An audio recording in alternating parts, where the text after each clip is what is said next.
Thank you, Bishop Susan, and dear ones of this 50th convention. I actually remember a few diocesan conventions. It's a very different convention, by the way, from my first one. The world has changed.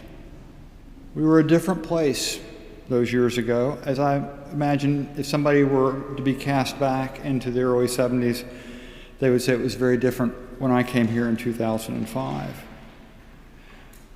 This place is full of wonderful people. And over these 50 years, we've had great celebrations. Think of all the baptisms, the weddings, the ordinations, the groundbreakings. We've also had our fair share of sorrows, funerals, fires, broken trusts. But we have stayed together. We have been one body, and that's made all the difference. My sense is, as we look at our history, like all history, there's an arc.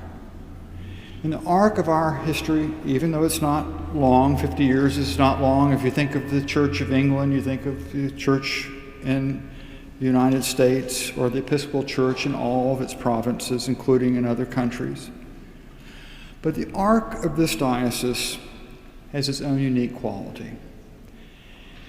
And leaning into the wisdom of Father Richard Rohr, I would suggest that something of the arc of our story is moving from focusing on the word or and moving to the word and. The spirit of inclusion, and inclusion is a word that's, I think, overused, but it's still a word that should be pregnant with meaning. The spirit of inclusion is about and. It's about cohering, about gathering us together. And I would suggest that in that one word is so much of the language of Jesus. And it is quintessentially a part, if not at the center, of our Anglican heritage. In our time, the gift of individuals who come to know this deep wisdom of and say something deep to each other and to the world beyond here. And I would suggest that those folks in this room, in the church communities, out in the world, who enflesh a non-binary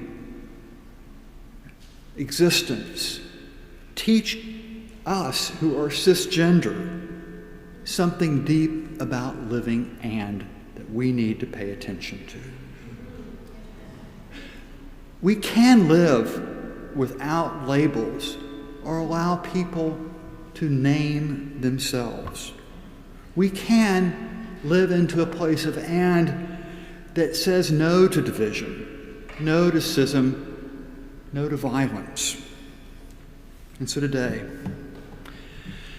as we celebrate ourselves, which is meet and right to do, we look at our arc, moving from a diocese that said things like priests are men and women, including in the episcopate as well. Moving even in gender to parity of rectors, vicars, and priests in charge. That we can be a diocese of clergy that are priests and deacons, gay and straight, cisgender, non-binary. In our congregations, we can be right one and right two.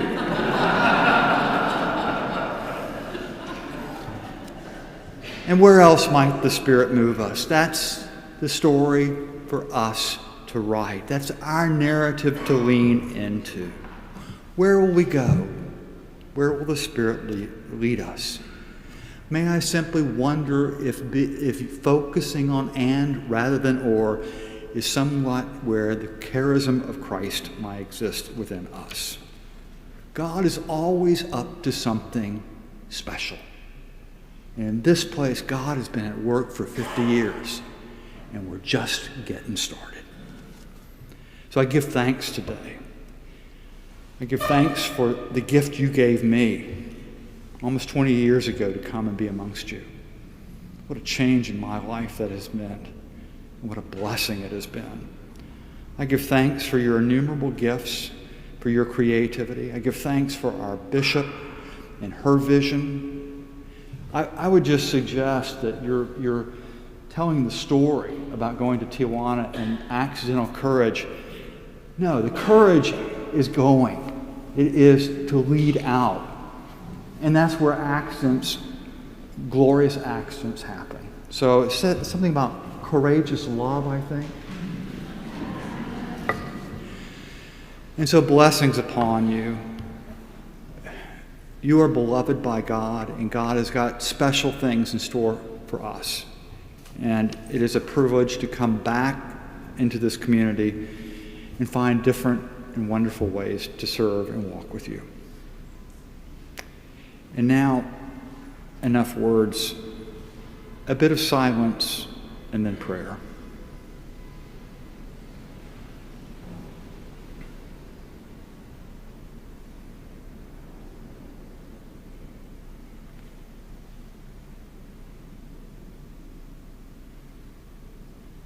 Gracious God, you sent your Son Jesus, the Word made flesh, to dwell among us. As we use words in the conversations that follow, may they always be in the syntax of your Son. May we converse by listening deeply, speak with care and grace, always open to where your Spirit leads our conversations, even to a place where conversation becomes conversion. Bless our time, our words, the space in between and in and through and with each of us, that we may see you in each other. In Jesus' name we pray.